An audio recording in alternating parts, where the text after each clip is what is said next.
Ike kinoe loa he poale. In the beginning, there was only darkness. Na ia kahu. But then the breath of life split the darkness. Above, the eyes of heaven shine down as the stars. Below, the blood of earth welled up as the seas. And the world, our world, was born.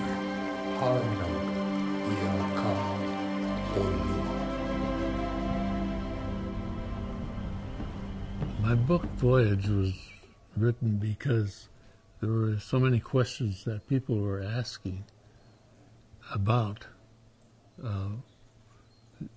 what the original voyage must have been like, the original voyage of discovery to these islands must have been like. So that I decided it's time to do a story and include in the story all the elements of what might have transpired on that first exploration to the north.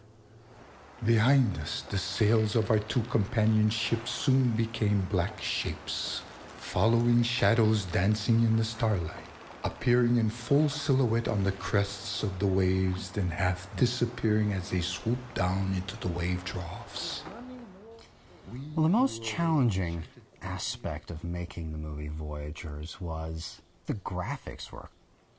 There was maybe about 400 original images dating all the way back to 1972. And I was looking through all of them, and some of them pertained very much to what we were talking about. From the book Voyage itself, there were 50 images. There were many other images of canoes throughout Polynesia, but there wasn't enough to really sustain a feature for the whole length. Well, after I had gone through every single painting and every piece that I could manage, I saw that there were 17 places throughout the film that I couldn't make work with what existed. So I made a list of all those paintings and what they should look like. I did really bad stick figure drawings. I can't draw, and presented them to Herb. And I was like, can you fill these in? And he was like, yeah, sure, I think I can see what I can do. So I didn't even know if anything was going to come about it. So I come to his house a week later for another meeting, and there's this painting already done of, it was the first one was the Ava Festival, where the chiefs are exchanging Ava, and one of them refuses and starts the war. And over the next few months, he did all the paintings I asked, and he even did a few more that I didn't even think of. He was like, oh, where they're bailing after the storm, I did this one. Can you use it? I'm like, I think I could find a place where I could use it. So not only did he do the paintings that I felt were needed that I couldn't make work, but he did a couple that I didn't even think of.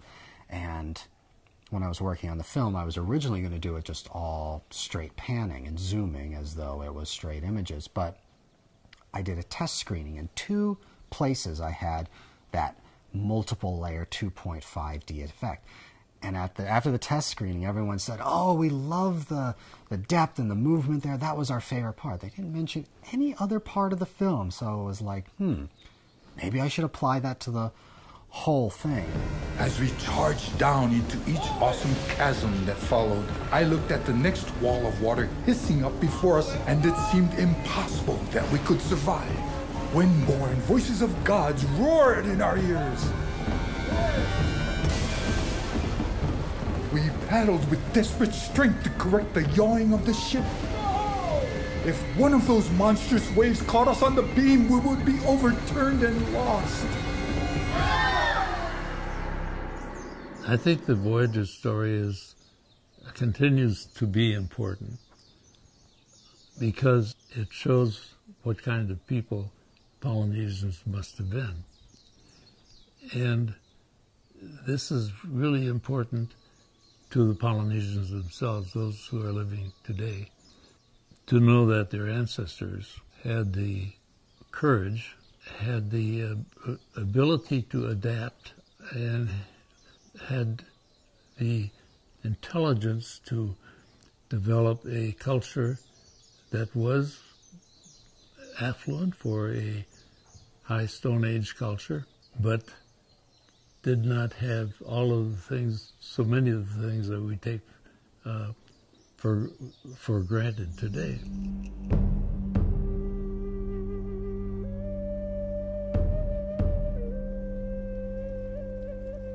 Permit me, noble chiefs and lineages, to tell you how it was. How we came to be exiled from our valley in Tehenua and Nana, the land of men. How we sailed to the north where no man had sailed before us. And Herb said, I want that storyteller, that man who, this is his profession, his job in the community, is he was the one who kept the stories alive. That's the voice I want. I don't want someone to narrate or just read my book. I want somebody whose profession it was in the little village to tell the stories and keep them alive. My producer, Mecca, remembered 20 years earlier going to a Shakespeare festival where she'd heard this man named Dennis Evangelista reading Shakespeare, and she said he had this Hawaiian lilt but this Shakespearean voice. I was like, wow, that sounds exactly what we wanted. And the world, our world, was born. Oh yeah.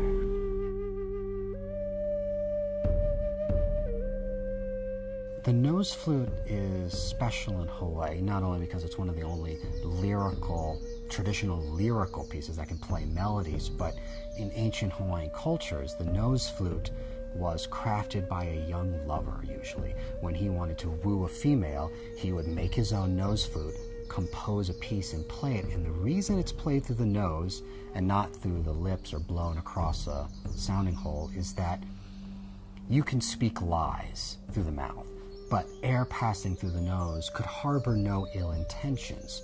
So truth through music is what the nose flute represents.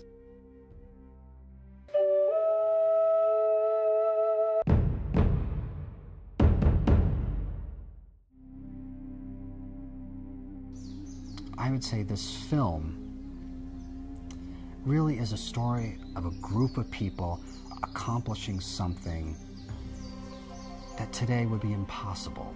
If somebody anywhere tried to do the same thing, I don't think they could do it.